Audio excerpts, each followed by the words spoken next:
આજના જીવન મંત્ર સાથે એજ્યુ સફર પરિવાર વતી કુણાલ પંચાલના નમસ્કાર. મિત્રો, એક મજૂર હતો. નામ તેનું એન્ડ્યુ કાર્નેગી. આખો દિવસ કાળી મજૂરી કરીને માસિક 15 રૂપિયા જેવું કમાતો જે તે સમયે. તેની પત્ની કોઈના કપડાં ધોતી ને થોડું કમાઈ લેતી. તેનો પરિવાર આમ પ્રેમથી રહેતો. તેમને માત્ર એક જ દીકરો હતો. દીકરો માને કહેતો કે હું મોટો થઈને ખૂબ કમાઈશ અને આપણી સ્થિતિ વધારે ઉમદા સારી થઈ જશે.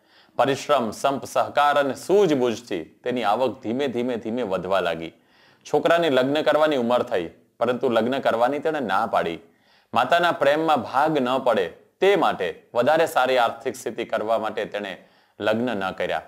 મિત્રો, જ્યારે આર્થિક સ્થિતિ સારી થઈ ગઈ અને માને ખૂબ પ્રેમ આપ્યો, સેવા કરી, ત્યારે માતાના અવસાન પછી જ તેમણે લગ્ન કર્યા. 52 વર્ષની વયે તેણે લગ્ન કરીને ઉમદા જીવન જીવી અને ખૂબ નામના પ્રાપ્ત કરી. મિત્રો, આત્મવિશ્વાસ કેળવી, નિરાશાને ફેંકી દઈ પ્રગતિના પંથે પ્રયાણ કરીએ ને તો દિવસો અચૂક બદલાતા હોય છે અને જીવનની બધી જ મુશ્કેલીઓ એક સમયે આપણાથી દૂર જતી હોય છે. મિત્રો, અમારો આ પ્રસંગ આપને કેવો લાગ્યો જરૂરથી કોમેન્ટ્સમાં લખી મોકલો. લાઈક કરો, શેર કરો અને અમારી YouTube ચેનલને આજે જ સબસ્ક્રાઇબ કરવાનું ના ભૂલશો.